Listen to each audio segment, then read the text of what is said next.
in today's video, I will be sharing with you what I spend in a month living in Atlanta. Let's get right into it. So as you guys know, I use my budget notebook. If you are interested in getting in control of your finances and seeing exactly where your money is going, I will link this down below. But we're near the end of the month. Today is November 29th. We only got about, one more day left in this month. So I can go ahead and close out this budget. What I do is I come over to my monthly budget worksheet and I just fill in all of my actuals and see exactly where my money actually went. I do this by looking at my expense tracker. I have everything highlighted according to the categories that I actually use. So as you can see, savings, I didn't put the savings on here, but moving forward, I will start putting my savings on here because I realized when I went through my savings account that I saved more than what I actually budgeted for, which is also great. But let's get right into the number one thing, which is the paycheck. So I budget my first paycheck to be $2,000. And if I go to my first paycheck, which was on November 8th, I was actually paid $1,893.90, which is below the $2,000 mark. And the reason why is I missed a lot of days. I'm not even gonna lie. I missed a lot of days and I didn't clock out on time. I was leaving work early because I had to go pick up my son. I have to leave at a certain time so I can beat the traffic. If you're in Atlanta, if you know, you gotta be out of the office before like 4:30 in order to make it downtown to get to my son. So my next paycheck, which was November 22nd, I budget $2,000 because that's the lowest amount that usually I would receive. But as you can see, I did receive lower than that on the first paycheck of the month. But this particular paycheck, I was paid $2,122.47.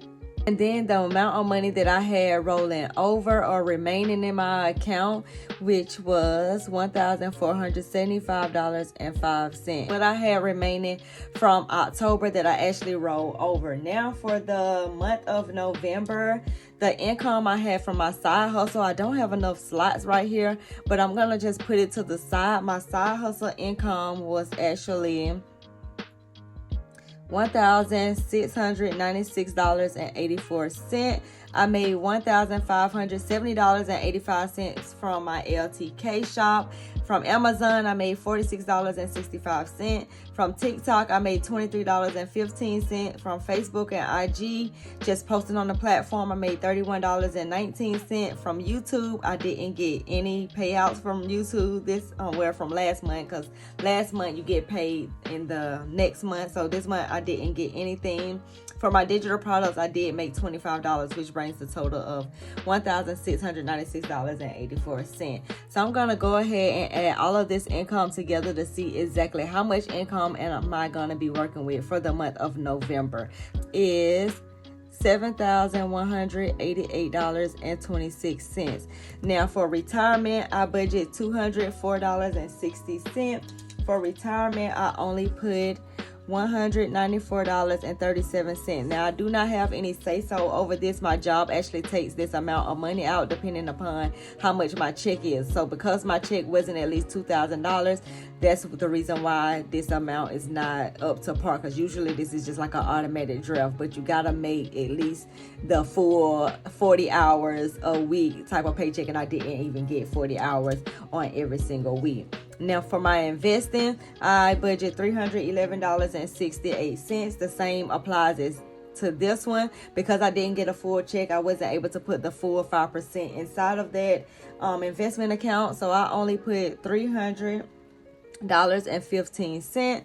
Now for my personal saving, I budget $500, and the reason why I budget $500 is because this is set up on an automatic draft. Every single time that I'm paid from my paycheck, $250 goes into a separate savings account. That's why I budget $500 this month, because I was only paid twice.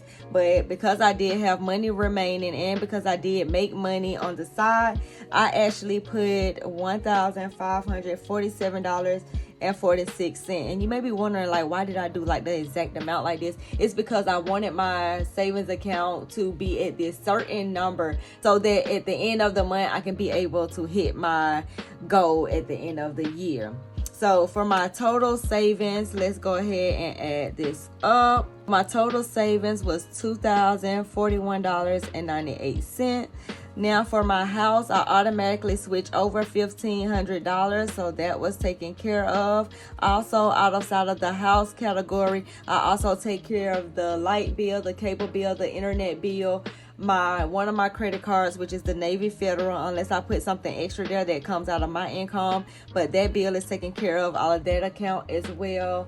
Water, trash, what else is taken out of here? I think that's about it. Oh, and the house cleaning fee for my sister to come and clean once a month. Now for Georgia Power, I budget $60.08. I didn't have to pay anything for Georgia Power. Let me make sure. Let me go back. Oh, yes, I did. $60.80. So I did have to pay $60.08 for Georgia Power. For life insurance, that's an automatic draft. That was $11.50. Now for aftercare fees, I budget $380, but I end up spending $285 because I forgot that one of the weeks they were out for fall break. For my phone bill, I budget $175, but my phone bill was actually $174.78. $174.78. So let's go ahead and add everything up here. $531.36. So almost $100 difference with what I budgeted for and what I actually spent. Now for transportation, I budget $60 a week. I usually fill up my gas tank every single Sunday, but this particular one I did go to the car wash, so I did a little bit extra, but I only ended up going over my budget $6.97. So I ended up spending $246.97.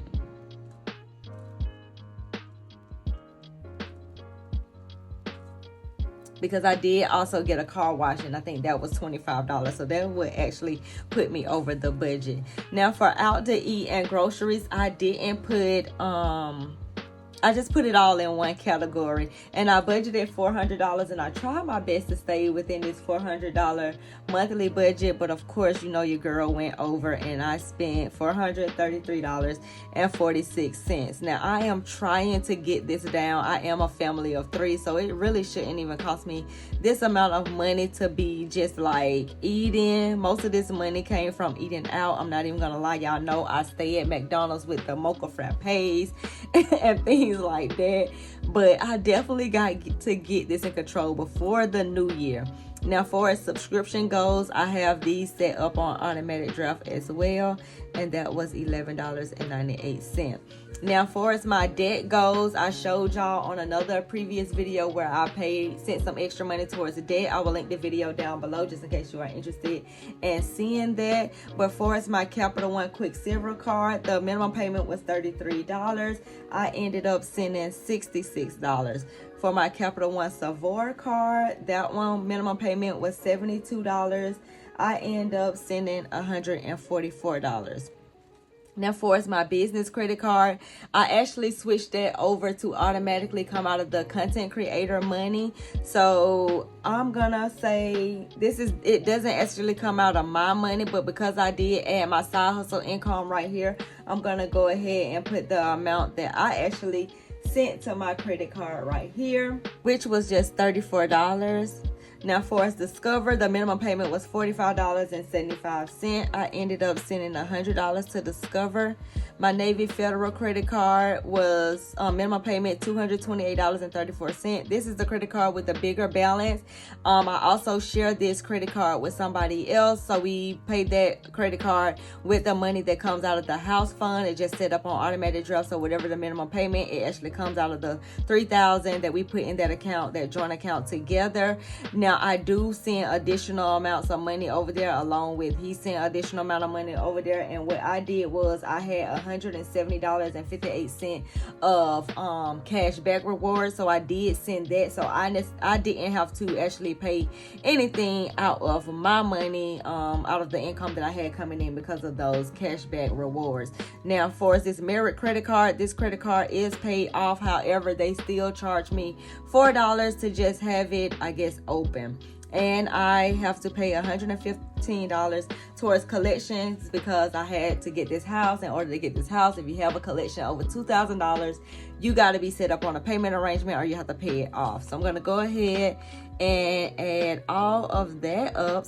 $463 is what I actually spent on debt payment, which I'm happy about because I budgeted $532.09, but I only spent $463. So I love to stay under my budget because that puts a little bit of money back into my pocket. Now, far as everything else, I did budget $1,148.12 because I wanted to put $500 aside for Christmas, $300 aside for household item, give myself $250 for fun, and to leave $98 in my account for everything else. But that didn't happen like that.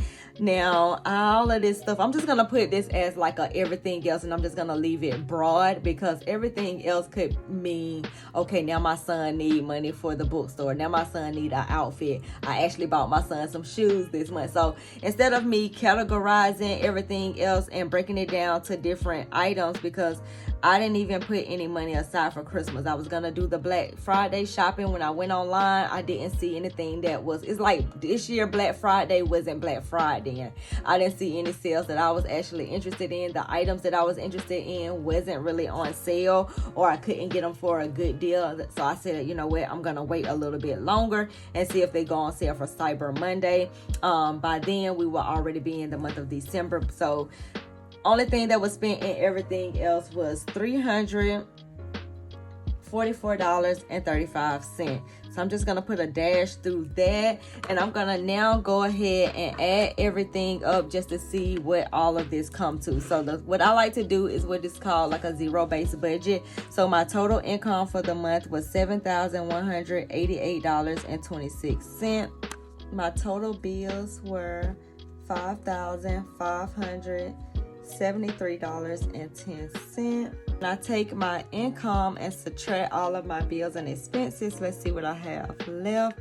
I'm left with $1,615.16, which I am not mad about. Now, what I would do with this money is pretty much just leave it in the account, roll it over, and just add it with the income that I'm going to be bringing in for the month of December. I will also sometimes pay off additional debt throughout the month, but for us right now, currently, I'm just going to roll this over into a remaining category. And in the month of December, I will actually see how I will plan on spending this money, because if you already know, I've already planned out how I'm going to be budgeting for the month of December. And with my budget for the month of December, I was already in the hole $155 negative. So I am excited to say that I'm no longer in the negative because I am rolling over $1,615.16, which I'm super excited about. And that's why it's so important to do your budget ahead of time. That's why it's so important to like leave money remaining in the accounts, because you just never know what may happen. And being that I budgeted the lowest amount that my paycheck is gonna be, me being able to take care of different bills and expenses, and I know that in the month of December I have extra things going on. But that is all for what I actually spend in a month living here in Atlanta. If you want to see how I put together my budget for December, check out this next video right here, and I will see you in that video.